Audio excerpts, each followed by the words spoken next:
Saudara-saudari dari keluarga Vincentian, hari ini saya mau justru bicara tentang suatu cabang dari keluarga Vincentian yang jarang disebut.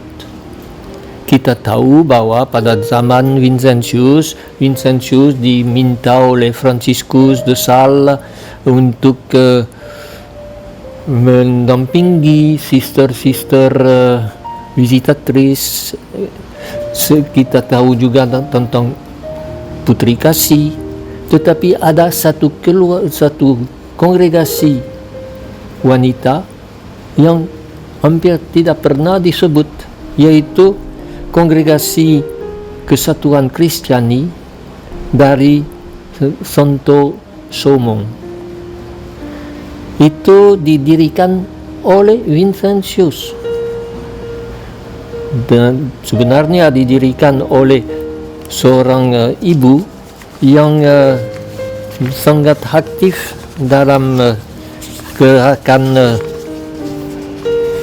Nyonya Caritas, dan ibu itu namanya Marie Lumag Polalion.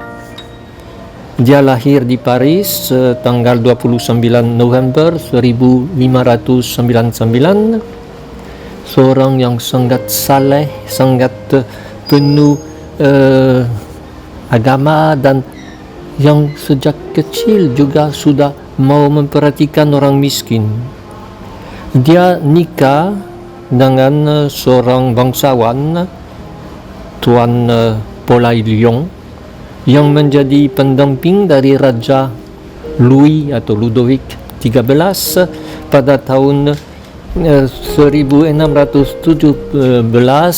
Nyonya itu menjadi istri dari tuan ini, dan dia dapat anak yang seorang putri, tetapi tahun 1625 dia menjadi janda, dan waktu itu dia meninggalkan semuanya. Dia dulu menjadi pendamping ratu, dia tinggalkan tugas itu.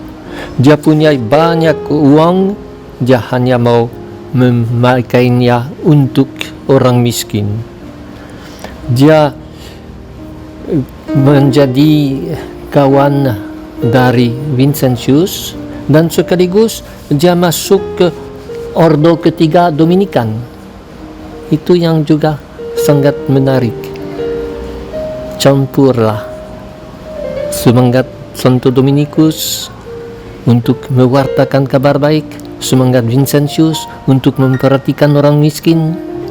Itu yang perlu kita lihat. Jangan kita menutup diri pada hanya Vincentian. Terbuka. Maka ibu itu sangat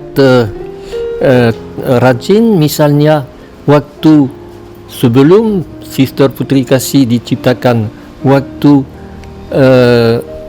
Nyonya Louis de Marillac diutus oleh Vincentius untuk mengunjungi semua putri Nyonya Caritas di kampung-kampung, dia dampingi, dan dia dampingi dengan memakai pakaian seperti seorang petani, seolah-olah dia pelayan atau yang mengurus ibu itu dan mau mengurus orang, bukan sebagai orang bangsawan. Dia juga sangat memperhatikan bahwa dengan kemiskinan banyak gadis bisa jatuh dalam menjual diri menjadi wanita yang menjadi wanita P. Maka dia mulai mau menyelamatkan orang itu, dan dari situ timbullah yang menjadi kongregasinya. Satu hal yang dia ambil, satu bagian dari Hôpital de la Pitié, yaitu rumah sakit dari belas kasihan, yang superiornya adalah Vincentius Apollo.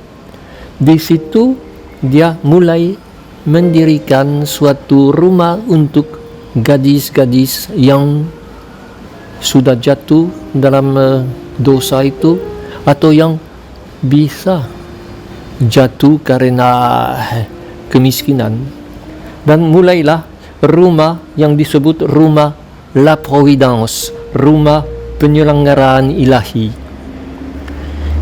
Dan pada bulan Januari 1648,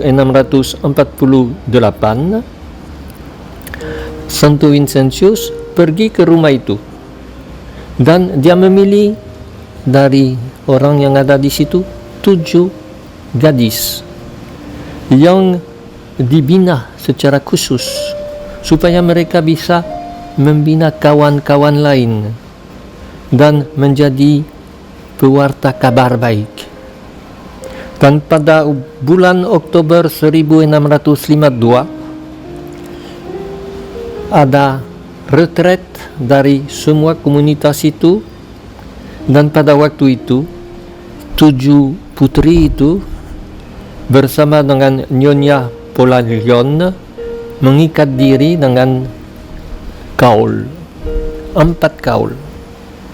Kaul biasa memang kemiskinan, ketaatan, kemurnian, dan kaul bersatu. Dari situ nama yang dipilih oleh Vincentius sendiri, Kongregasi Persatuan Kristiani, dan ditambah dengan perlindungan dari Santo Saumo. Santo Saumo karena rumah di mana mereka mempunyai nama itu, dan juga karena orang kudus itu mempunyai perhatian untuk orang miskin. Maka pada tahun itu, di hadapan tahun 1656, Santo Vincentius menyerahkan kepada kongregasi itu peraturan-peraturan yang dia tulis, dan hal itu dilakukan dengan hadirnya Ratu Anne d'Autriche, yaitu ratu yang sedang memegang pemerintahan karena anaknya Louis ke-14, yaitu Ludovic ke-14, masih muda. Ratu itu hadir. Lihatlah, begitu resmi, begitu besar rencana itu, dan hampir tidak diketahui sekarang. Komunitas itu mendirikan rumah-rumah di berbagai tempat, dan pada tahun 1000 sesudah Vincentius meninggal, pada tahun 1668, Sri Paus mengakui kongregasi itu. Dan waktu itu memang yang baru, yang hasil dari Vincentius juga, bukan hanya biarawati yang hidup terkurung dalam biara yang boleh mengucapkan kaul, tetapi juga yang hidup dengan kerja di luar, kerja sebagai misi. Begitu terjadi untuk Putri Kasih, begitu terjadi untuk Lazaris, begitu juga untuk sister-sister dari Persatuan Kristiani dari Saint-Chaumont yang diresmikan. Benar-benar ini sesuatu yang perlu kita perhatikan, suatu pembaharuan yang luar biasa dalam cara gereja mendampingi panggilan-panggilan dari wanita. Bukan hanya terkurung, tidak boleh keluar dalam biara, tetapi bisa menjadi pewarta, dengan juga berbuat kaul, bukan hanya awam-awam biasa, tetapi benar-benar dengan semangat religius, semangat ala biarawati, tetapi tanpa mengurungkan diri. Begitu berkembang kongregasi itu dengan beberapa rumah di berbagai tempat di Prancis, terutama di Poitiers. Tetapi pada tahun 1789 timbullah revolusi Prancis. Revolusi Prancis maka mereka juga menjadi korban. Semua kongregasi-kongregasi yang bukan biara yang tutup dihapus, termasuk Lasaris, termasuk Putri Kasih yang putri-putri itu juga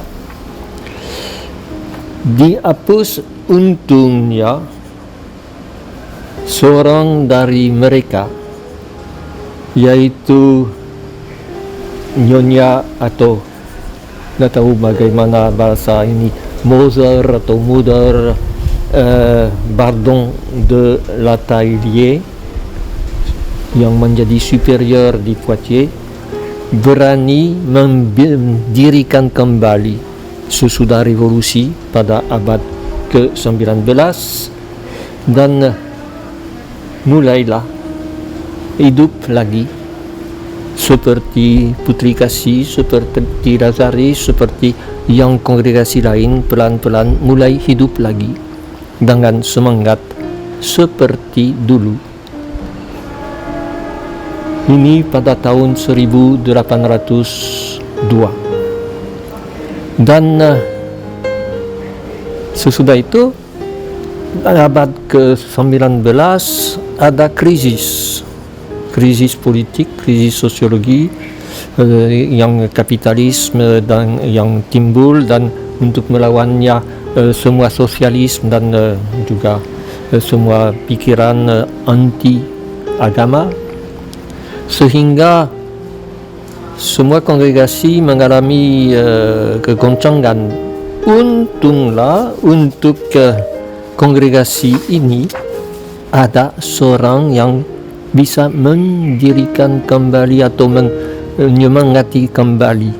Ini Jeanne de Vries, yang lahir di Lille, Prancis Utara pada 6 November 1894. Ia merasa terpanggil sebagai gadis untuk masuk Fransiskan misionaris. Tetapi waktu itu timbul perang antara Jerman dan Prancis. Perang pertama itu tahun 1870, di mana Prancis kalah, dan nyonya itu, Jeanne de Vries, terpaksa lari dari Prancis Utara yang sudah diduduki oleh musuh, dan dia sampai ke Poitiers, yaitu daerah di Prancis hampir selatan lah. Dan di situ dia bertemu dengan nyonya-nyonya atau putri-putri yang dari kongregasi itu, dan dia masuk pada 1918, habis Perang Dunia Pertama. Dia masuk kongregasi itu, dan pada tahun 1922 dia menjadi sister dengan nama Sister Cecile dari Yesus, namanya yang Jeanne de Vries. Waktu masuk ke kongregasi itu, dia mengganti namanya menjadi Sister Cecile dari Yesus. Dan pada tahun 1929 dia dipilih sebagai superior, dan waktu itu dia bisa mengembangkan kembali dengan semangatnya kongregasi itu yang sedikit menjadi lemah. Banyak panggilan waktu itu, dan dia mendirikan rumah-rumah di Prancis, tetapi juga di luar Prancis, di Spanyol, di Portugal, di Amerika Latin. Dia sendiri meninggal pada tanggal 28 Oktober 1978,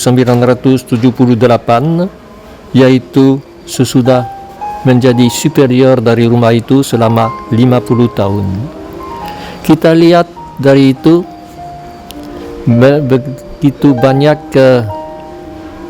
kesempatan untuk memperhatikan bagaimana Roh Kudus kerja dengan ambil semua orang yang justru merasa tertarik untuk menolong orang miskin. Saya bisa memperlihatkan beberapa gambar. Ini portret dari Nyonya yang mendirikan kongregasi itu. Sekarang itu saatnya Vincentius memberi peraturan atau konstitusi dengan hadirnya Ratu Andotris. Di situ ya gambar bagaimana waktu revolusi mereka terpaksa berhenti. Dan ini gambar dari Mother Cécile de Vries yang menjadi pendiri kedua dari kongregasi itu. Foto dari Mother Cécile de Vries yang mendirikan kongregasi baru itu. Dan pada tahun 1981 Mother itu diakui oleh gereja sebagai pendiri kedua dari kongregasi Persatuan Kristiani dari Saint-Chomo. Gambar terakhir ini ialah gambar tentang mimpi atau penglihatan dari Nyonya Palayong waktu dia sedang mencari panggilannya. Dia melihat dalam suatu mimpi semacam padang padi dengan banyak yang tumbuh. Padang itu lihat di antara langit dan lautan. Lautan itu dengan gemuruh, dengan badai yang tempat setan. Tempat itu diikat ke langit oleh 4 ikatan, 4 kaul tadi. Dan yang biji itu kita lihat bukan biji gandum atau biji padi, tetapi batu permata, batu yang sangat indah. Ada yang lebih indah, ada yang kurang. Dari itu Nyonya mengerti bahwa panggilannya adalah untuk menjadi yang akan mengolah satu kebun baru di dalam gereja. Begitu kita bisa temukan banyak kongregasi lain, banyak kelompok lain yang dijiwai oleh semangat Vincentius, tetapi ini bukan saja dijiwai tetapi diciptakan, didirikan oleh Vincentius. Dan tidak tahu apa sebab hampir tidak pernah disebut. Tentu tidak ada di Indonesia. Bisa jadi satu saat akan datang. Selalu maksud kongregasi itu memperhatikan gadis-gadis, memberi kepada mereka kesempatan untuk keluar dari kemiskinan dan dari yang bisa justru menjatuhkan mereka dalam hidup yang tidak moral, hidup yang menjual diri. Dan dari situ justru gadis-gadis yang diangkut diambil, bisa menjadi sister juga, bisa menjadi orang yang karena sudah didampingi, diperhatikan, lepas dari semua godaan, dan bisa juga menjadi ibu rumah tangga, orang yang bermutu. Itu yang tugas kita, Vincent Chan, menolong orang-orang untuk keluar dari nasib menjadi miskin dengan semua godaan dan semua kesulitan yang bisa dialami. Harap kita dari semua cabang mengerti itu, terutama sekarang di mana kemiskinan makin banyak di dunia, di Indonesia juga, karena pandemi, karena ekonomi sudah dalam krisis, dan tentunya dalam hal itu yang kecil, yang miskin, yang korban utama. Ini tugas kita untuk mendampingi mereka.